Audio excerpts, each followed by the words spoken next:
Good evening, student. After memorizing all the stages of meiosis, now in this video we will start with the first phase of meiosis 1, that is prophase 1. Prophase 1 is the longest phase of meiosis and hence it is subdivided into 5 subphases. So let's try to learn in detail about the phases of prophase 1.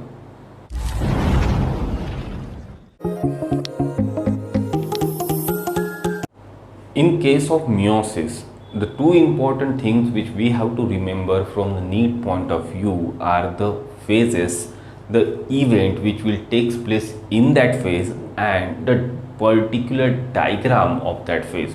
So here we are starting with meiosis. Meiosis will get completed into two steps, that is meiosis 1. After a period of interkinesis, the cell will undergo into meiosis 2. Here in this video we are starting with meiosis 1. This meiosis 1 is again divided into karyokinesis and cytokinesis. This karyokinesis of meiosis 1 is again divided into prophase 1, metaphase 1,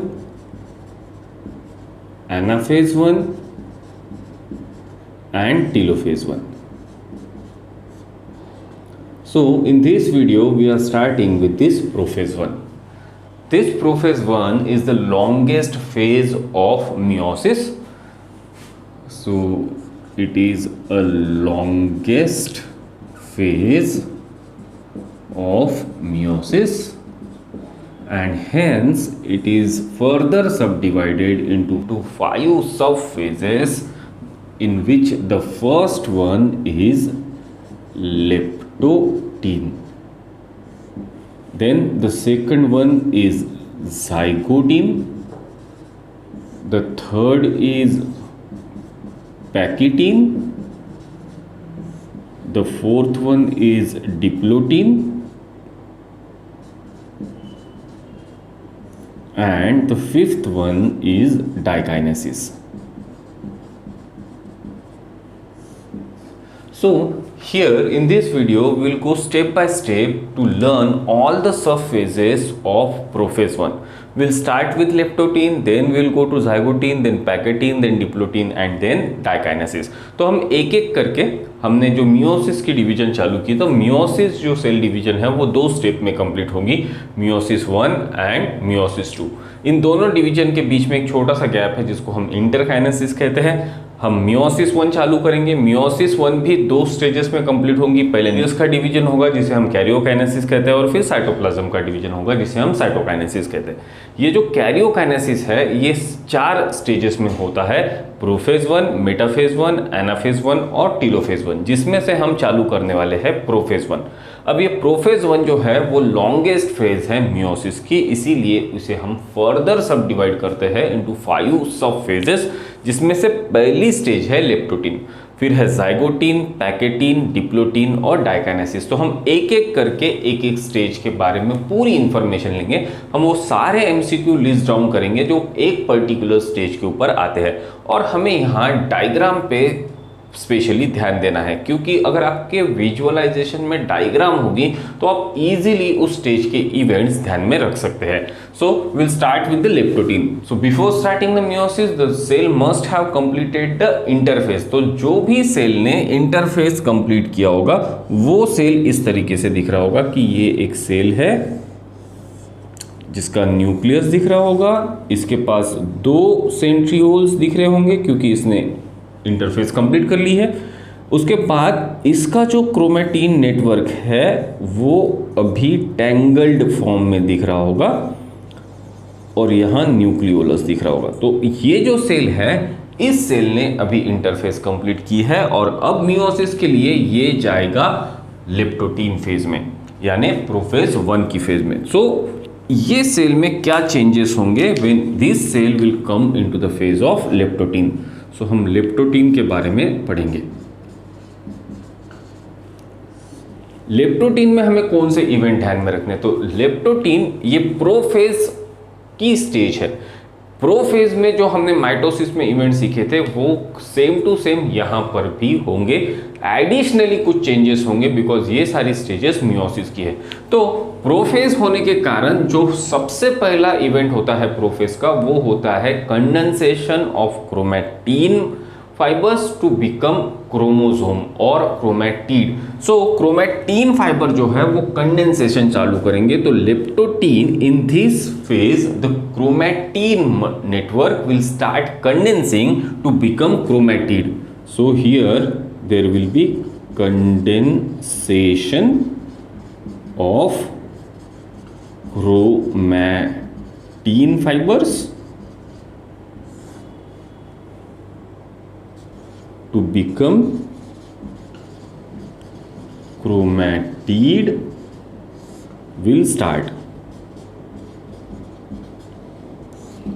So this particular event will takes place in leptotin, and that's why this phase is called as leptotin, because lepta means thread. In this phase, whenever the cell will be present in this particular phase, the chromatin fiber will appear like a thread. Okay, and they will have a beaded appearance. These chromatin fibers which are specifically present in this particular stage will stick together nuclear lamella by their one end, and that's why this stage is called as bouquet stage. So the next MCQ which comes on this stage is this leptotin phase is also called as bouquet stage. Why they are called as bouquet stage? Because the chromosomes which will start condensing in this particular stage will get attached with the nuclear lamella. Okay, ये stage को हम bouquet stage भी कहते हैं क्योंकि इस stage में जो कंडेंसेशन चालू हुआ, जो डिहाइड्रेशन चालू हुआ क्रोमैटिन फाइबर का, उसके वजह से क्रोमोसोम जो है वो थ्रेड लाइक दिखने लगे। इसीलिए इस फेज का नाम हमने लेप्टोटीन रखा। लेप्टा मीन्स थ्रेड। अब ये जो थ्रेड्स होंगे क्रोमोसोम के, ये बीडेड फॉर्म में दिखेंगे, उनके ऊपर ऐसी गठान दिखेगी, और ये सारे क्रोमोसोम्स न्यूक्लियर लैमेला से उनके एक एंड पे अटैच होंगे। इसीलिए ये स्टेज को हम बुके स्टेज भी कहते हैं। So the cell which is in now leptotene phase will look like this, कि ये सेल, इसमें ये न्यूक्लियस और जो सारे क्रोमोसोम्स है they will appear like a thread,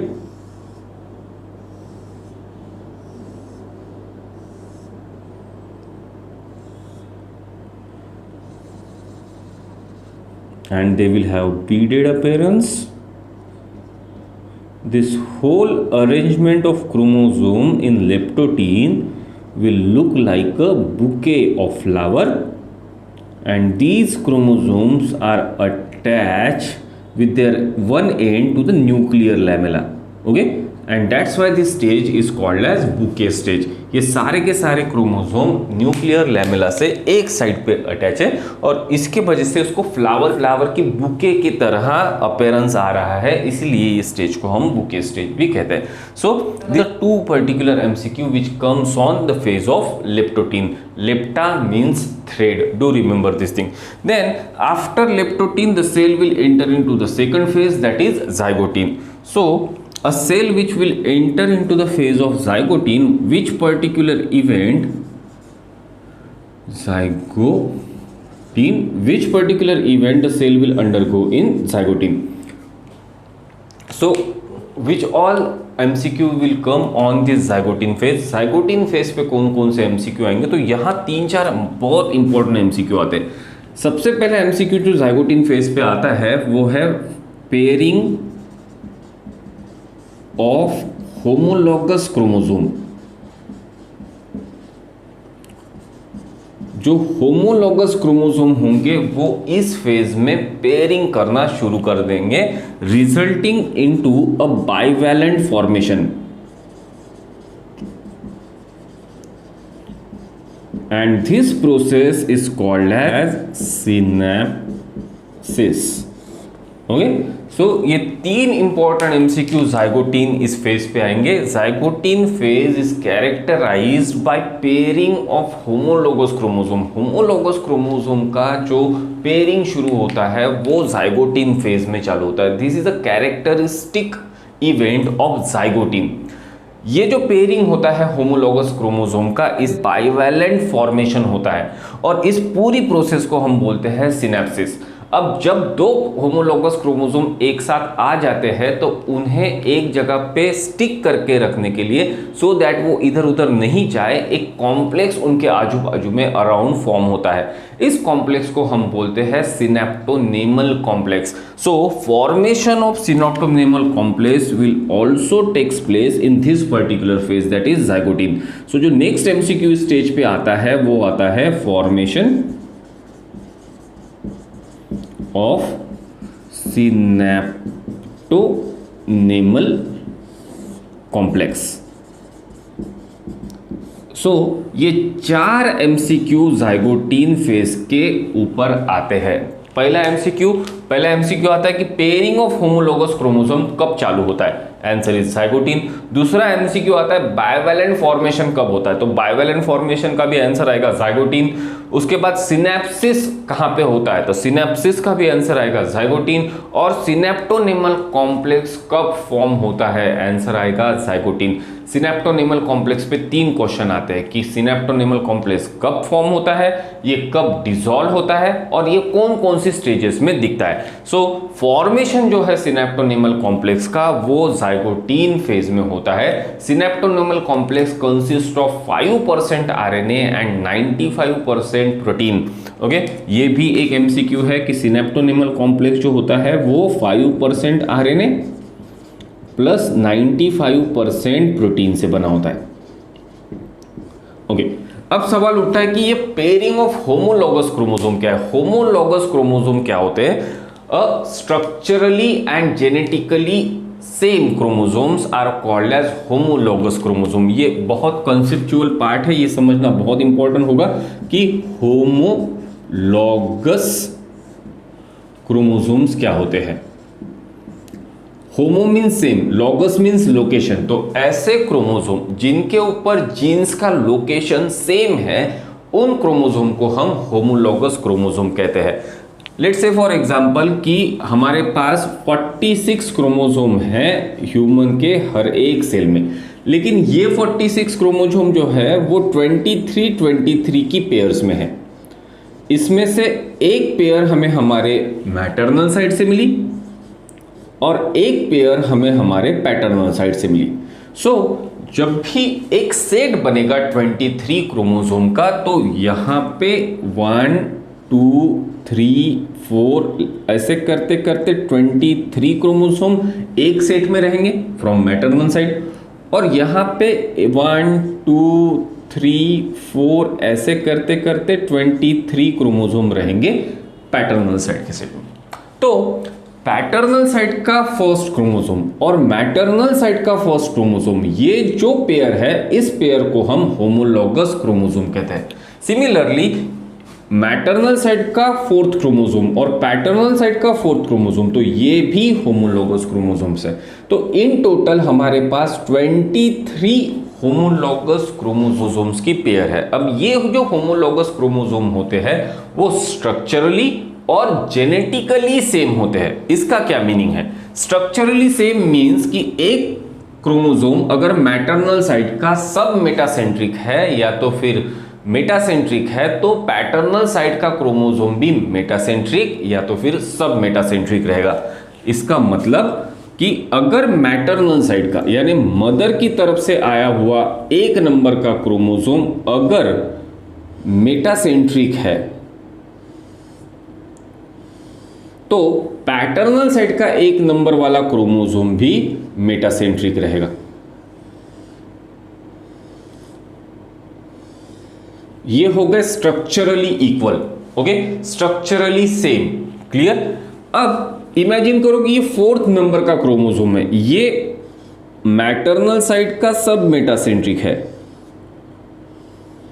और पैटर्नल साइड का भी सब मेटासेंट्रिक है, और ये जो यहाँ लेट्स से फॉर एग्जांपल कि 10 नंबर वाला है, सो ये 10 नंबर वाला क्रोमोसोम फिर से मेटासेंट्रिक है।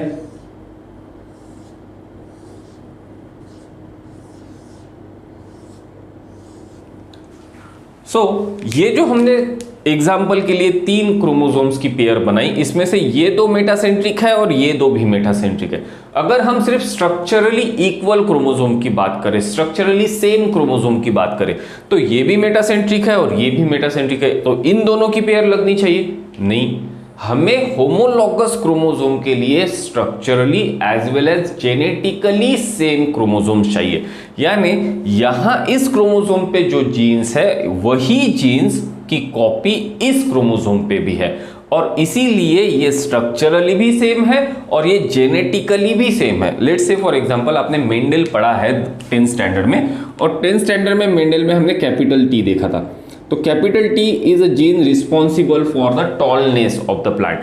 सो अगर यहाँ पे कैपिटल टी जीन्स है क्रोमोसोम नंबर 1 पे, तो इस साइड के क्रोमोसोम नंबर 1 पे एक तो कैपिटल टी होना चाहिए या तो फिर स्मॉल टी होना चाहिए, यानी एक ही कैरेक्टर्स के जीन इन दोनों क्रोमोसोम पे होने चाहिए और उनका स्ट्रक्चर भी सेम होना चाहिए, तब हम उन्हें होमोलॉगस क्रोमोसोम कहते हैं। ओनली स्ट्रक्चरली सेम क्रोमोसोम, ये भी मेटासेंट्रिक ये भी मेटासेंट्रिक, लेकिन उनका जीन्स अलग अलग होंगे। इस पे जो कैपिटल टी है वो इस पे नहीं है, इस पे जो कैपिटल टी है वो इस पे नहीं है, तो ये होमोलॉगस क्रोमोसोम नहीं बनते। लेकिन ये 2 पेयर होमोलॉगस है, ये 2 पेयर होमोलॉगस है, ये 2 होमोलॉगस है, क्योंकि इनका स्ट्रक्चर भी सेम है और इनका जीन्स भी सेम है।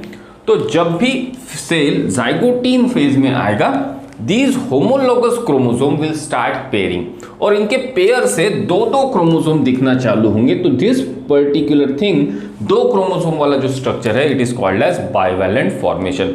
और ये जो प्रोसेस है बाइवैलेंट फॉर्मेशन की, इसको हम कहते हैं सिनेप्सिस। अब एक बार ये बाइवैलेंट जो है एक साथ आ गए, तो उसके बाद वो सेपरेट नहीं होने चाहिए, इसलिए इनके आजू बाजू में एक प्रोटीनेशियस कॉम्प्लेक्स फॉर्म होता है, और वो जो कॉम्प्लेक्स है उसे हम कहते हैं सिनेप्टोनिमल कॉम्प्लेक्स। तो जो भी सेल जाइगोटिंग स्टेज में है वो इस तरीके से दिखेगा।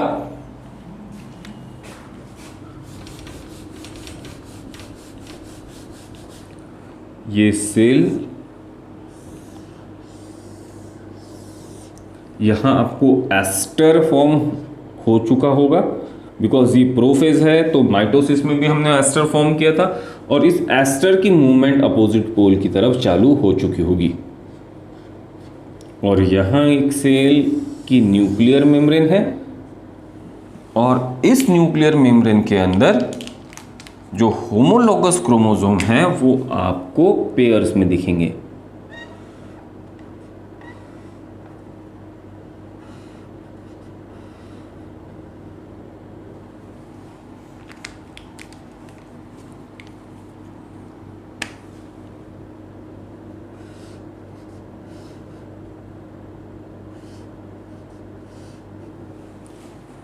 यहाँ पे इस सेल के पास 4 क्रोमोसोम है, 4 क्रोमोसोम की 2 पेयर्स बनेगी, 1 नंबर का मैटरनल साइड का, 1 नंबर का पैटर्नल साइड का, 2 नंबर का मैटरनल साइड का, 2 नंबर का पैटर्नल साइड का। ये एक होमोलॉगस पेयर और ये एक होमोलॉगस पेयर। ऐसे इस सेल के पास 4 क्रोमोसोम होने के कारण 2 होमोलॉगस पेयर्स है। क्लियर? नाउ ये जो 2 होमोलॉगस पेयर है, इसमें ये जो होमोलॉगस पेयर है इसमें 2 क्रोमोसोम अभी दिखाई दे रहे हैं एक पेयर में, इसीलिए इसको हम बाइवैलेंट कहते हैं, और इस प्रोसेस को हम सिनेप्सिस कहते हैं। लेकिन एक बार ये पेयर बनी, इसके बाद ये डिस्टर्ब नहीं होनी चाहिए, इसलिए इसके अराउंड एक प्रोटीनेशियस कॉम्प्लेक्स फॉर्म होगा, and this proteinaceous complex is called as synaptonimal complex. This synaptonimal complex consists of 5% RNA and 95% of protein. So these are the characteristic feature of zygote phase. कौन से MCQ zygote phase पे आएंगे? Pairing of homologous chromosome, bivalent formation, bivalent bi means 2, bivalent formation, synapsis, formation of synaptonemal complex, ये सारे MCQ zygotene इस phase पे आएंगे। Now After completing the zygotine, the cell will enter into a phase called as packeting. So let's try to learn the events which will take place in the phase of packeting.